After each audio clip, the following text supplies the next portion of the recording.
wabarakatuh. Apa kabar semuanya? Alhamdulillah jika semuanya baik-baik saja. Pada kesempatan kali ini, saya Nandatul Aina akan membahas dua jenis berita, yaitu deep reporting dan berita investigasi. Mungkin teman-teman semua sudah tahu ada banyak sekali jenis berita dalam ranah jurnalistik. Ada deep reporting, ada berita investigasi, ada berita opini, ada banyak sekali berita. Nah, pada kesempatan kali ini kita hanya akan membahas dua saja, yaitu deep reporting dan berita investigasi. Nah, sebelumnya kita harus tahu dulu, apa sih itu berita? Nah, jadi berita itu adalah laporan tercepat dari suatu peristiwa yang terjadi dan dapat menarik perhatian massa. Nah, jadi berita itu merupakan sesuatu yang terjadi di lingkungan diangkat oleh orang jurnalis, kemudian dipublish dan menarik perhatian dan daripada orang-orang di sekeliling. Itu adalah pengertian berita dengan menggunakan bahasa sendiri. Sedangkan kalau menurut ahli lain lagi, mungkin teman-teman sudah pernah membaca buku-buku pengertian berita menurut para ahli.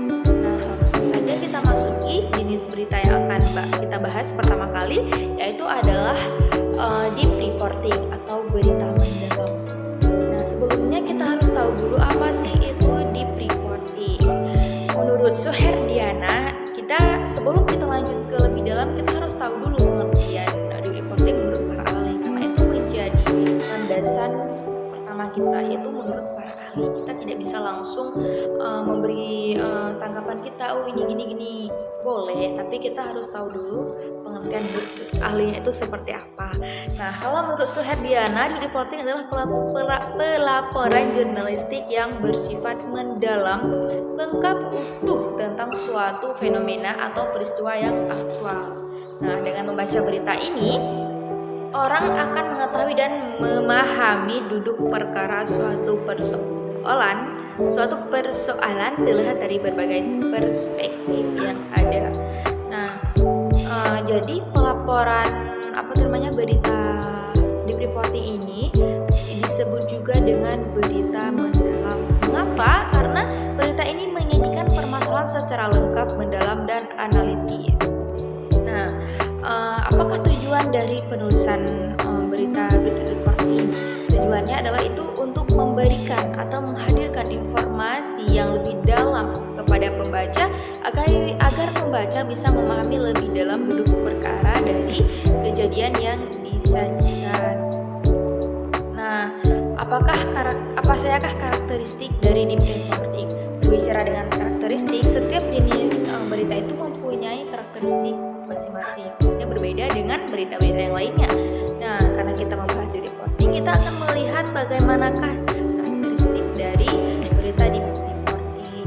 Yang pertama, karakteristiknya itu adalah menyajikan kepada pembaca inti kisah yang sesungguhnya. Nah, misalnya ada berita kebakaran. Nah, inti dari kebakaran itu apa? Itu yang dijelaskan di sana. Yang kedua, karakteristiknya itu ditulis secara mendalam. Ya, jadi berita deep reporting itu ditulis secara mendalam, seperti apa kejadiannya, di mana lokasinya, prosesnya itu seperti apa, disebabkan oleh apa, seperti itu. Yang selanjutnya itu disajikan dalam bentuk seimbang oleh penulis. Dan ada karakteristik yang selanjutnya, terorganisir dengan kelengkapan latar belakang.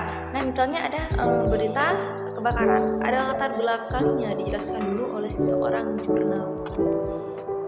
Nah, selanjutnya itu ada karakteristik yang sangat mendalam, yaitu berita yang dihasilkan atau berita yang tersaji dari berita deep reporting ini itu adalah secara mendalam dan tidak sekedar peristiwa yang tampak di permukaan saja. Dan teman-teman harus tahu, ini merupakan ciri khas dari berita deep reporting, yaitu adalah kata tanya atau unsur 5W1H yang ditonjolkan di sini itu dua, yaitu why dan who. Seperti yang telah kita ketahui bersama teman-teman semuanya, ada unsur pembangun berita itu ada 5W1H, yaitu kata tanya ya. Kalau teman-teman tahu, jadi dalam berita harus mengandung unsur 5W1H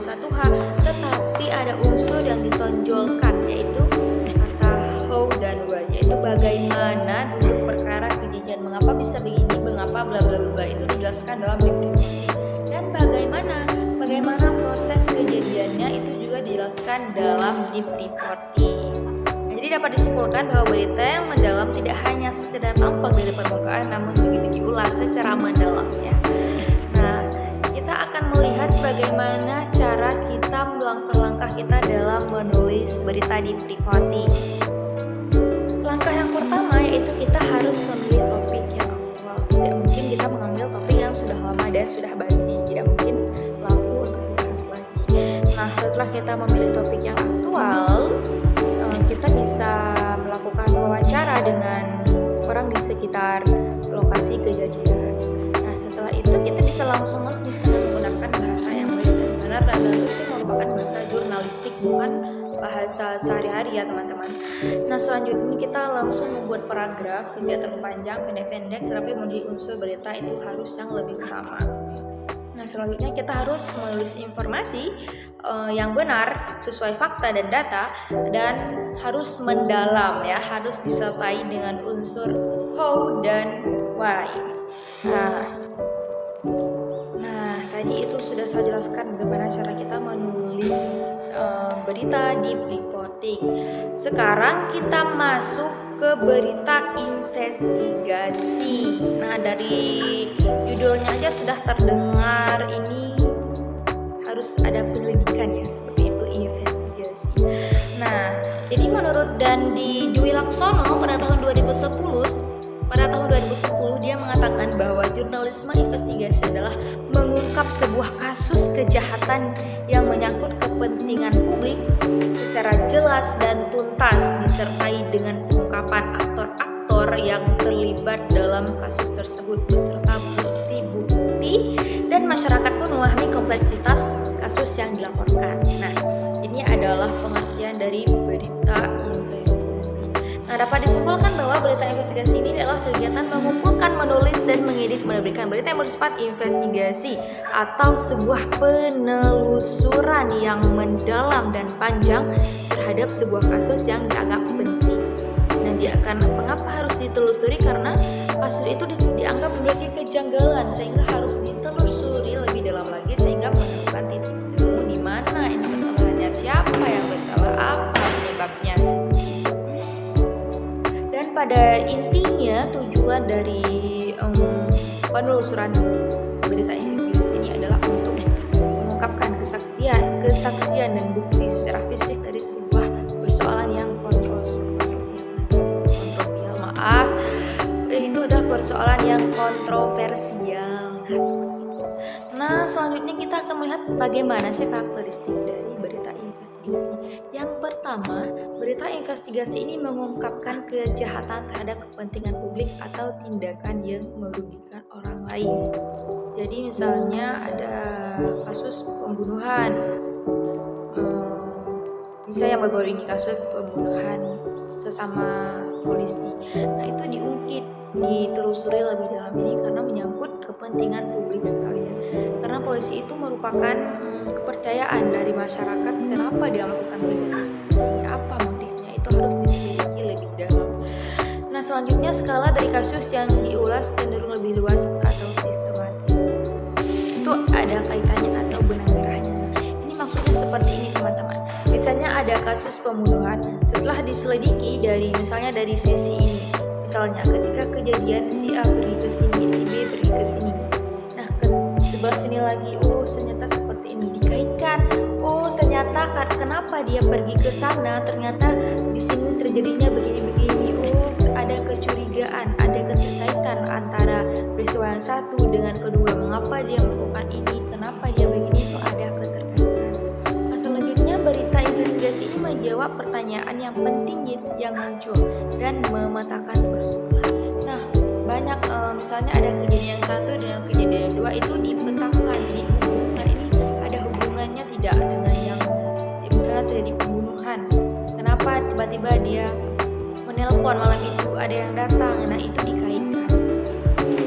Dan selanjutnya berita investigasi ini mendudukkan aktor-aktor yang terlibat secara lugas dan didukung oleh bukti yang paling dicari, yaitu aktornya siapa, pelakunya apa,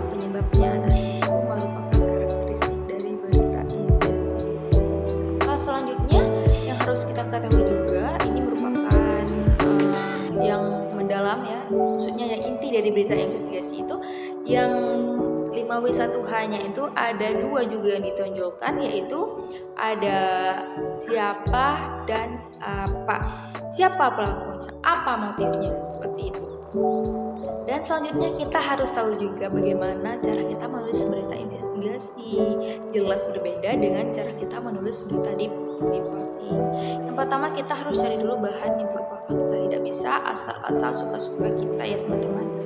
Nah, pengumpulan dan penggolongan data kita harus bisa mengelompokkan data-data yang ada. Data-data yang kurang relevan sebaiknya disortir, difilter dulu. Ini yang baiknya mana yang lebih dulu itu misalnya. Nah, selanjutnya ada membuat pelaporan berita dari sudut pandang sang reporter. Nah, reporter itu bisa memberi argumen dan sudut pandang dia terhadap berita. Baru kemudian lahirlah bagaimana kedudukan kasus yang sebenarnya. Selanjutnya atau ada pembuatan riset original. Nah, riset original dari reporter media teknik tidak boleh terlewatkan karena ada pandangan yang asli yang dikemukakan oleh reporter tanpa mencatat atau mengutip dari pandangan yang lain. Ini berkaitan dengan pandangan reporter. Ada langkah-langkah selanjutnya itu penambalan celah cerita. Manakala sebuah berita sudah tersusun semua, maka reporter bisa mulai memperhatikan kembali berita yang sudah ia tulis. Susunan dari berita tersebut perlu dicari apakah ada celah yang harus ditambal, harus bisa ditambahkan tulisan-tulisannya. Nah, harus dilihat lagi ya, mungkin ada kata-kata yang perlu dikurangi dari berita tersebut. Selanjutnya ada evaluasi berita atau penyuntingan atau tahap penyuntingan berita. Di sini berita yang sudah ditulis itu dianalisis terlebih dahulu, apakah masih ada kesalahan harus diperbaiki, apakah ada kekurangan harus ditambahkan ataupun ada kesalahan-kesalahan lainnya. Intinya harus disunting lah ya. Dan yang terakhir itu ada tahap publikasi. Setelah siap ditulis, berita siap dipublikasi. Nah, sekarang kita sudah membahas 2 berita. Ada berita deep reporting dan berita investigasi. Nah, ini kan sama-sama berita nih. Apa sih bedanya? Kan sama-sama berita. Kan mungkin sama aja kalau kita seorang masyarakat yang mengonsumsi berita, kita tidak mau tahu, oh ini berita apa sih? Ya udah, berita baca-baca aja. Intinya kita mau tahu seperti itu. Namun ada perbedaan yang dasar antara kedua jenis berita ini. Nah, kita lihat yang pertama, ada berita deep reporting. Jadi berita deep reporting ini adalah laporan yang bersifat menjelaskan. Berita ini menjelaskan kejadian suatu peristiwa, tidak mengungkapkan siapa apa yang terjadi dalam peristiwa tersebut. Dia hanya menjelaskan, misalnya terjadi pembunuhan nih. Mungkin teman-teman sudah dengar berita yang terjadi pembunuhan gantung diri di Sampo ini. Beritanya yang pertama cuma dijelaskan terjadi seorang mahasiswa gantung diri, bla bla bla bla bla, dijelaskan lokasinya seperti itu sudah. Sedangkan perbandingannya dengan berita investigasi, sedangkan laporan investigasi itu laporan yang menunjukkan. Apanya yang ditunjukkan? Yang ditunjukkan di sini adalah siapa yang melakukan kejahatan tersebut, apa motif dia melakukan kejahatan tersebut. Nah, di sini polisi dan pihak terkait melakukan investigasi atau penyelidikan sehingga mereka tahu di mana nih kesalahannya. Yang kedua, lebih menonjolkan unsur how dan why. Itu sih berita itu sudah dijelaskan dari awal, dan berita investigasi lebih menonjolkan apa dan siapa atau what atau who ya. Selanjutnya, perbedaan selanjutnya itu deep reporting itu memberikan pengetahuan dan pemahaman, sedangkan berita investigasi membeberkan dan meluruskan persoalan bergerak maju. Nah, per episode. Nah, misalnya teman-teman mengikuti kasus Verdi Sambo itu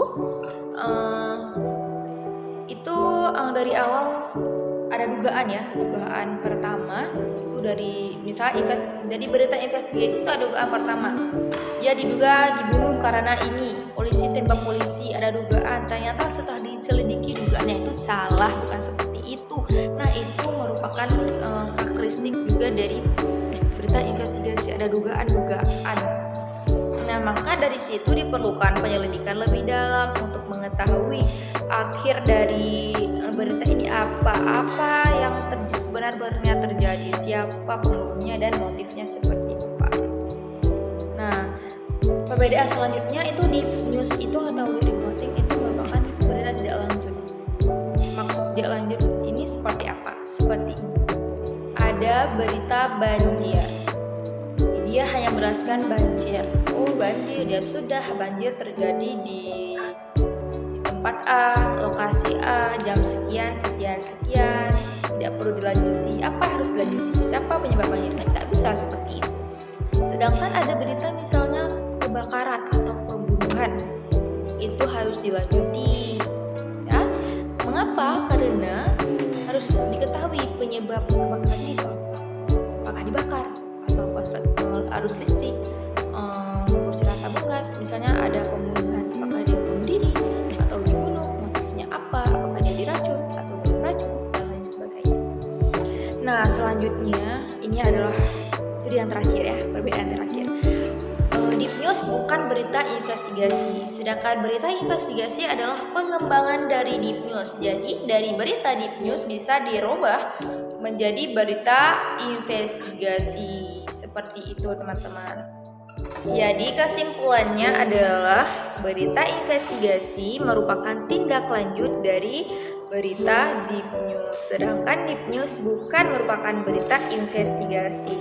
Nah teman-teman, sejauh ini yang sudah saya jelaskan, ada yang ingin ditanyakan? Jika yang ingin ditanyakan dipersilakan di kolom komentar. Jika bisa saya jawab, saya akan menjawabnya. Jika tidak, kita akan diskusi sama-sama, mencari jawaban sama-sama. Nah, hanya ini saja yang dapat saya sampaikan pada kesempatan kali ini. Terima kasih teman-teman yang sudah menyaksikan. Mohon maaf atas segala kesalahan dan kesilapan kata saya. Saya akhiri. Assalamualaikum warahmatullahi wabarakatuh.